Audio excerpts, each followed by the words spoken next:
Imagine a world where using a computer felt like operating a spaceship. Long strings of text commands. No graphics, no windows, no icons. Only the technically skilled could navigate the digital frontier. There was no clicking, no drag, no visual feedback.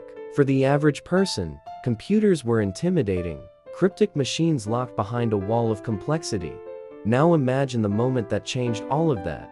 When a simple idea, a window, opened the door to an entirely new way of interacting with technology. This wasn't just a software update, it was the beginning of a revolution. Today, we're diving into the story of Windows 1.0, launched by Microsoft in 1985, and how it transformed personal computing forever.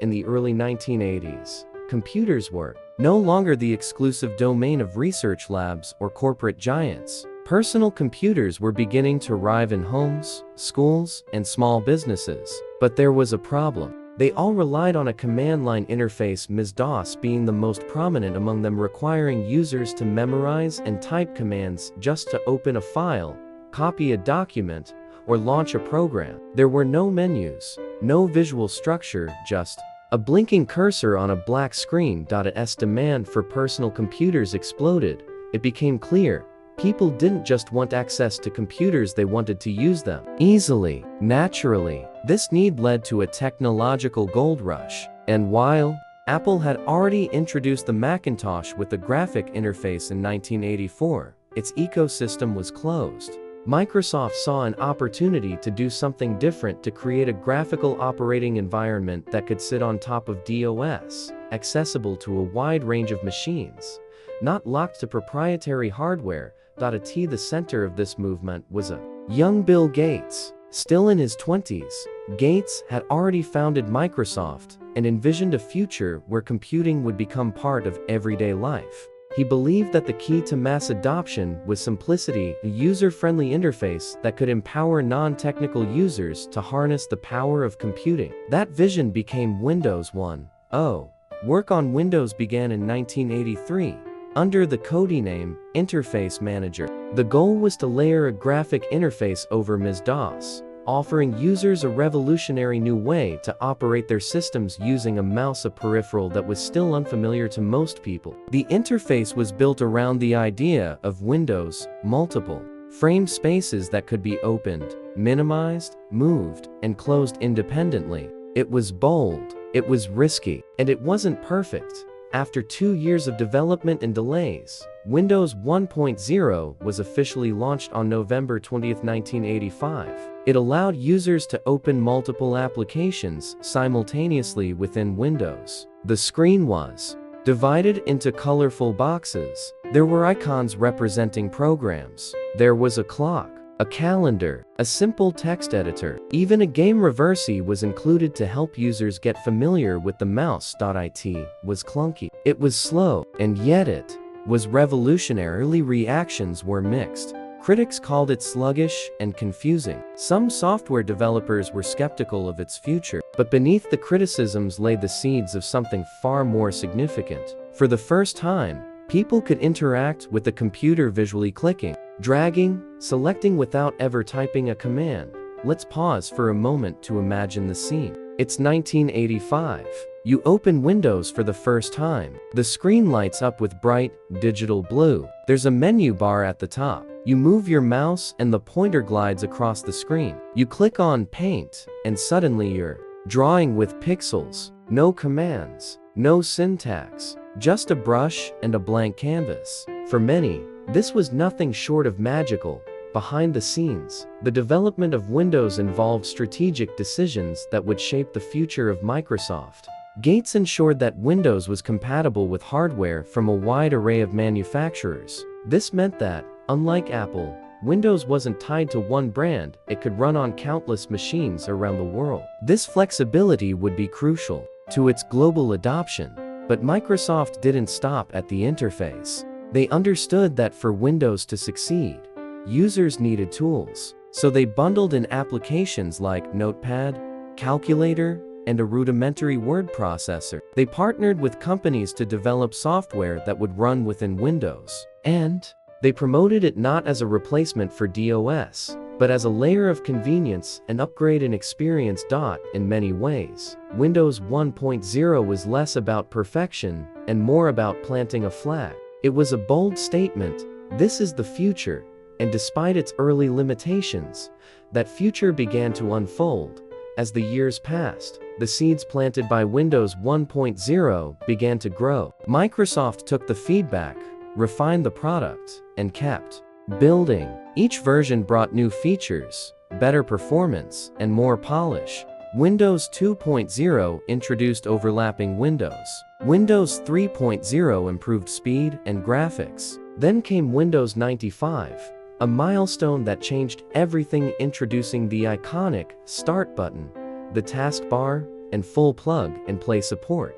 But none of that would have been possible without the humble beginnings of Windows 1.0. It wasn't just a new product. It was the beginning of a paradigm shift, one that would define how billions of people interact with technology for generations. Let's talk about its cultural impact. Before Windows, computers were tools for accountants, engineers, and hobbyists. After Windows, they became part of everyday life.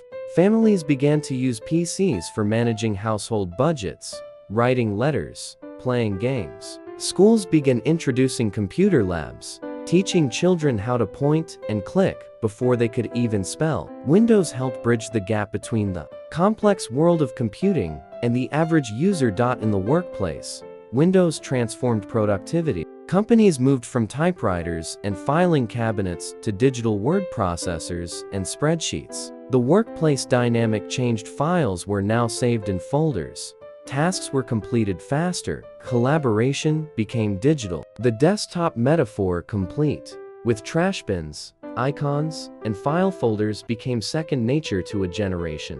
But the impact didn't stop there. Because Windows 1.0 was designed to be hardware agnostic, it opened the floodgates for competition in the PC market. Dozens of manufacturers could now ship affordable computers that ran Windows, leading to a hardware boom. Consumers had more choices, prices dropped, and Microsoft, by licensing Windows to everyone, positioned itself at the heart of this expanding ecosystem. Meanwhile, Windows' graphic model became the blueprint for countless other systems. Even today, whether you're using macOS, Linux, Android, or iOS, you're navigating windows, icons, buttons, and menus. The DNA of Windows 1.0 still runs deep. Over time, Windows evolved alongside the digital revolution. With Windows XP, Microsoft focused on stability and user-friendliness. With Windows 7 and Windows 10, it embraced performance, design, and interconnectivity. Now, in an age of cloud computing, AI, and virtual desktops, Windows continues to adapt, yet the fundamental principles born in 1985 remain. A screen filled with tools, simplified access, and the user at the center of it all.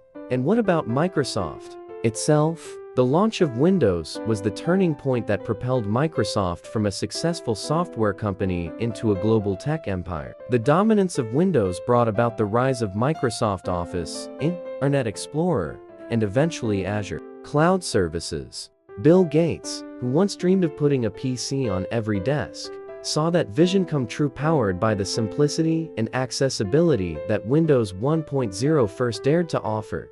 Let's reflect for a moment. What made Windows 1.0 truly remarkable wasn't its features, it was its philosophy. It told the world that technology shouldn't be complicated, that anyone, not just programmers, should be able to use a computer. It invited us into a digital space designed for humans, not machines. That's why the story of Windows 1.0 is more than just tech history. It's the story of how innovation becomes impact, of how a simple change in interface can change the world. It reminds us that the most powerful revolutions aren't always loud. They can begin with a single screen, a single click, or a single window opening for the very first time.